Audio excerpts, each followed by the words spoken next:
Welcome to Tech Bytes and News, your daily roundup of articles featured in Hacker News. Today, we're diving into a fascinating development in the aviation industry, Airbus's response to potential U.S. tariffs. It's a pretty bold move, wouldn't you say? Absolutely, a bold move indeed. So the gist is that Airbus is threatening to prioritize non-U.S. orders if these tariffs go through, right? That's a significant lever to pull. Precisely. Airbus's CEO, Guillaume Faury, made it very clear at a recent press conference. He's not messing around. If the tariffs are imposed, deliveries to U.S. customers will take a back seat. Think of it as a strategic reallocation of resources. I see. But what's the reasoning behind this? Is it purely a retaliatory measure, or is there more to it? It's a multifaceted issue. It's not just about retaliation, it's about economics.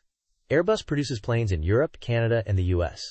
The 25% tariffs, slated to take effect March 4th, would significantly impact the cost of A220s from Canada and parts imported into the Mobile, Alabama plant. These increased costs would make Airbus planes less competitive in the U.S. market.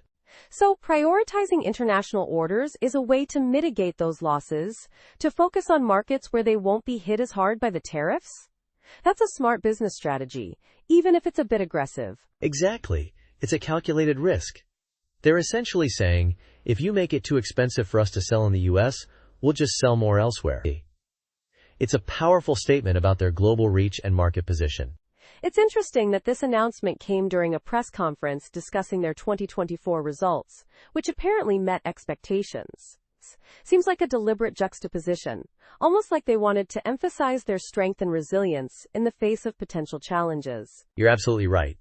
It was a strategic move to frame the tariff threat within the context of their overall success. They delivered 766 planes last year, with a massive order book of 629 billion euros.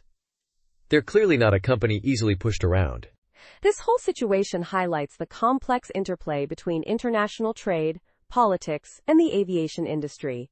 It's a high-stakes game, and Airbus is playing it aggressively. I wonder what the long-term implications will be. Indeed. The impact on the U.S. aviation market, on Airbus's U.S. operations, and on the broader geopolitical landscape remains to be seen. It's a situation worth watching closely. This has been a fascinating discussion, hasn't it? Absolutely. A really insightful look into the strategic maneuvering of a global aviation giant. Thanks for breaking it down for us. My pleasure. And to our listeners, thank you for tuning in to Tech Bytes and News. We hope you enjoyed this deep dive into the Airbus tariff saga. Have a great day, and we'll catch you next time. Bye-bye.